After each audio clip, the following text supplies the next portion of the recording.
आतंक के सरपरस्तों में ये डर बिठाया है, उनकी एक भी गलती उन्हें भारी पड़ जाएगी।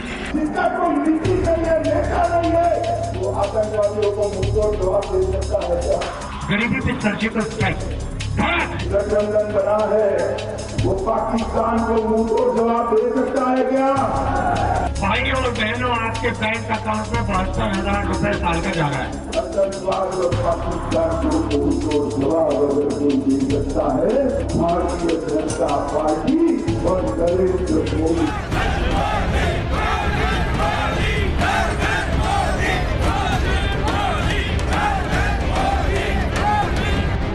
चुनाव की तारीखों का ऐलान हुआ तो पीएम मोदी ने सबसे पहले पाकिस्तान का मुद्दा उठाया।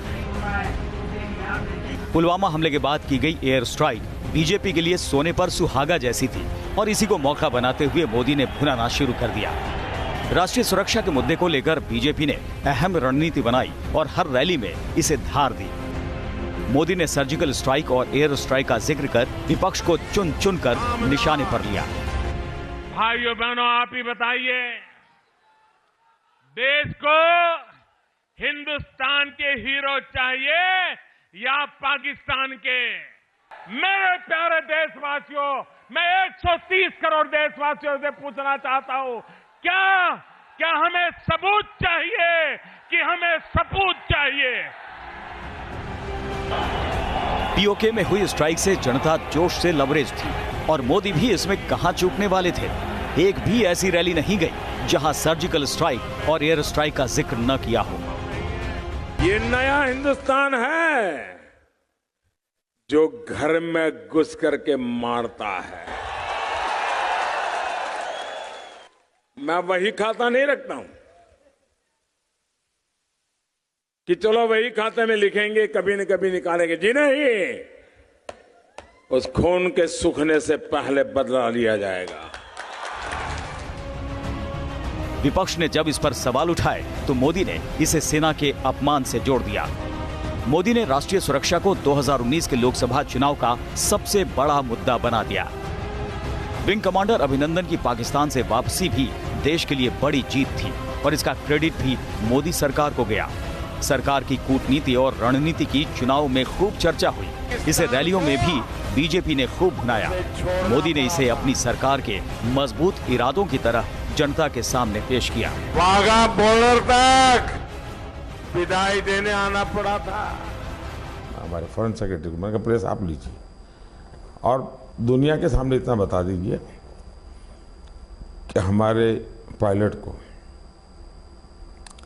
अगर जरा सा भी खरोच आई तो फिर बात बिगड़ जाएगी।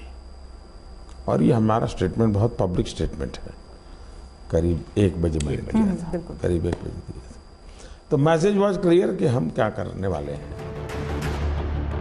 मोदी की रणनीति से इतर राहुल गांधी किसान, भ्रष्टाचार, रोजगार और विकास के मुद्दे पर केंद्र सरकार को घेर रहे थे। अपने चुनावी एजेंडे में कांग्रेस ने राफेल को भी शामिल कर लिया। राहुल गांधी की रैली में चौकीदार चोर है के नारे लगते उन्होंने मोदी सरकार को भ्रष्टाचारी साबित करने की पूरी कोशिश की। इसकी काट के तौर पर प्रधानमंत्री नरेंद्र मोदी ने मैं भी चौकीदार अभियान चला दिया।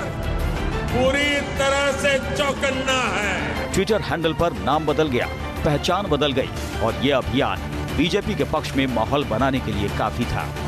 चौकीदार की सरकार पाकिस्तान में आतंकियों के घर में घुसकर मारने के लिए अपने सपूतों को इजाजत देती है।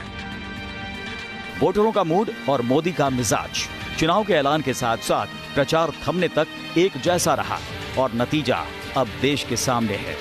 बीजेपी अपनी इस रणनीति में सफल रही। मोदी का करिश्मा काम कर गया, एनडीए को बहुमत मिल गया। बीजेपी की अगुवाई में बहुमत की सरकार एक बार फिर देश में बनने जा रही है। लगातार दूसरी बार एनडीए की सरकार और वो भी पूर्ण बहुमत से। Team news nation.